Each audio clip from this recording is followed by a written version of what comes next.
frente a uma catástrofe, as pessoas correm cada uma por si. Não e não é é verdade. verdade. Quando você está num acontecimento trágico, vamos supor, vamos voltar lá às enchentes do Rio Grande do Sul. Sim.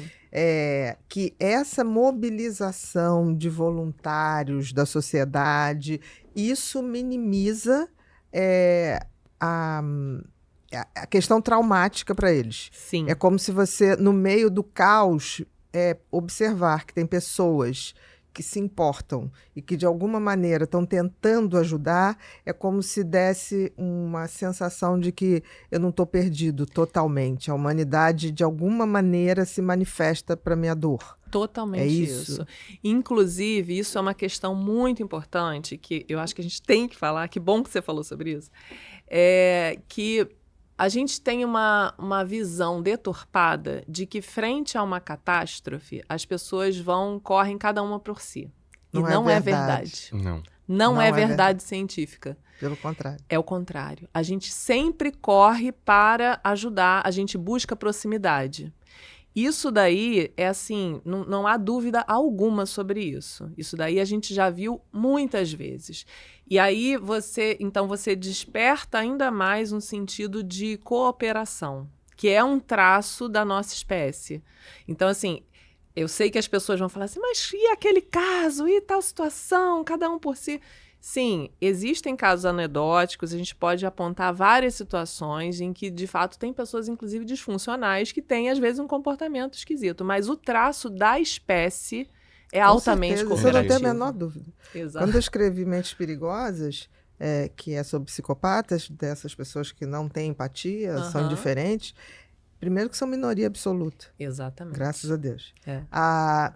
Às vezes eles fazem um estrago grande porque eles se locomovem em situações de poder e acabam tendo poder de destruição muito grande. Sim. Mas não é isso que as pesquisas, na época eu usei algumas pesquisas, a gente vem com um código de generosidade e compaixão de fábrica. Sim. Eles é que vieram com ele desligado. Mas vamos supor... Deu defeito. Não ligou. Não foi ligado. Pode ser que a gente descubra uma tecnologia de ligar aquilo, mas está lá. Né? A gente, a espécie humana, todas as vezes que nós fomos colocados em perigo, e a pandemia mostrou isso, a guerra mostrou isso, desperta na gente um sentimento de pertencimento. Né? De pertencimento, podia ser comigo.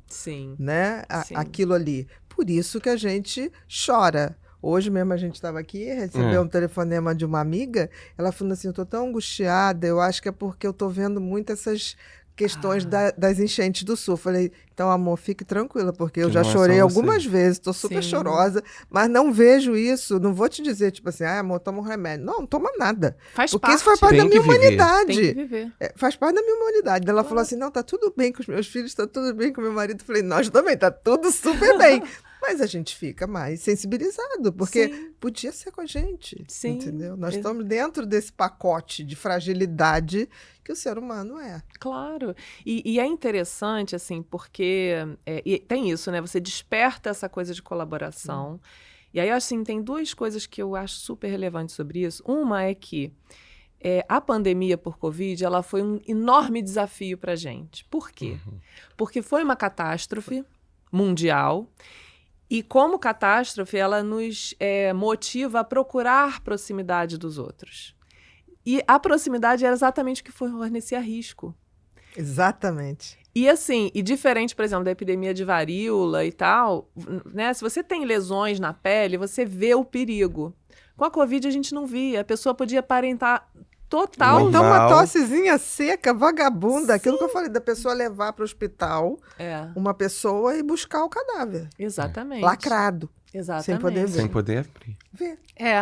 Então ele fala... Tocar. Horrível. E aí ele chama do descompasso evolutivo, porque você tem esse drive, né, de buscar as pessoas e você não pode buscar. Então, isso gera um nível de sofrimento. Então, tem gente que fala, a pandemia foi um experimento de saúde mental mundial. Foi. porque colocou todo mundo em sofrimento, né? Então, acho que isso é uma coisa... E por isso justifica muito que a gente estude muito o impacto da saúde mental, que foi enorme.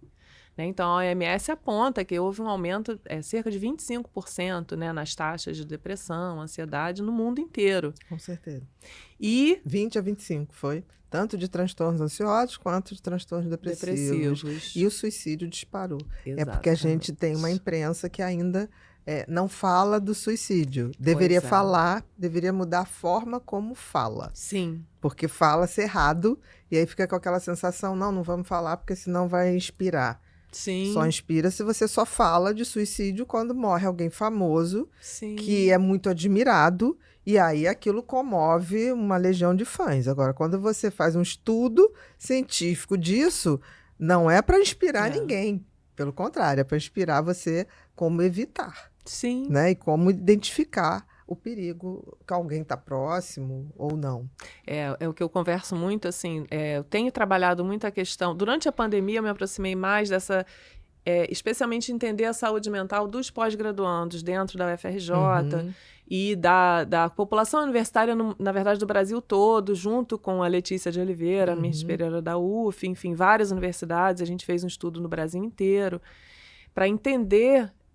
como estava a gravidade dos sintomas de depressão, ansiedade, transtorno de estresse pós-traumático. Pós-pandemia? Durante a pandemia. E a gente viu que é uma situação bastante alarmante, assim, né? E que não é só dentro das universidades, mas no Brasil todo. A gente tem artigos mostrando, durante, assim, no pico da pandemia... chega a 70% as pessoas que têm sintomas compatíveis. Quer dizer, não é que ela recebeu o diagnóstico. Sim. Né? Se você apresenta, ela pede para ela preencher um questionário... Talvez não preencha o critério diagnóstico, mas tem os sintomas. Tem os sintomas. E sofre com isso. Exatamente, que é o que é mais importante. Exatamente. Se sofre, se tem sofrimento. Você está tendo sofrimento. E se tem impacto, então você precisa atentar para isso, né?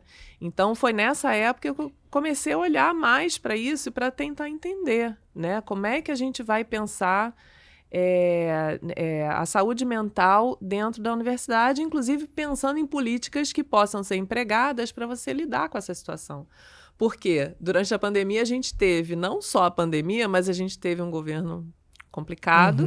A gente teve a corte de financiamento para as universidades, a gente tinha uma insegurança absoluta, né? Os estudantes de pós-graduação, eles não podiam ir para a universidade para fazer os experimentos, e ele falava, e aí, como é que eu vou defender minha tese? Como é que eu vou publicar artigo? Como é que eu vou fazer? E, ao mesmo tempo, precisando desses estudos. Então, assim, isso foi um fator de agravamento muito grande. Especificamente no meio universitário. E muito no Brasil. Né? Então, a gente teve... No meio universitário do Brasil. Exatamente. Assim, há artigos que mostram no mundo todo uma piora.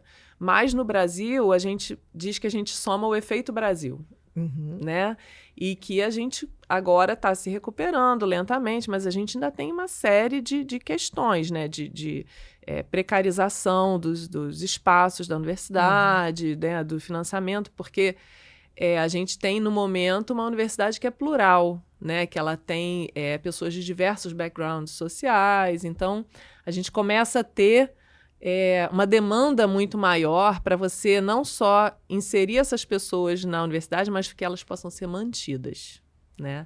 E a gente ainda não está preparado para isso. E possam também ser produtivas. Exatamente. Mantidas e mostrarem o que elas têm para mostrar, Exatamente. Que é um diferencial. É muito importante, né? Então, e aí, assim, durante a pandemia, eu comecei a migrar para esse lado, então eu tenho focado bastante nessa área, né?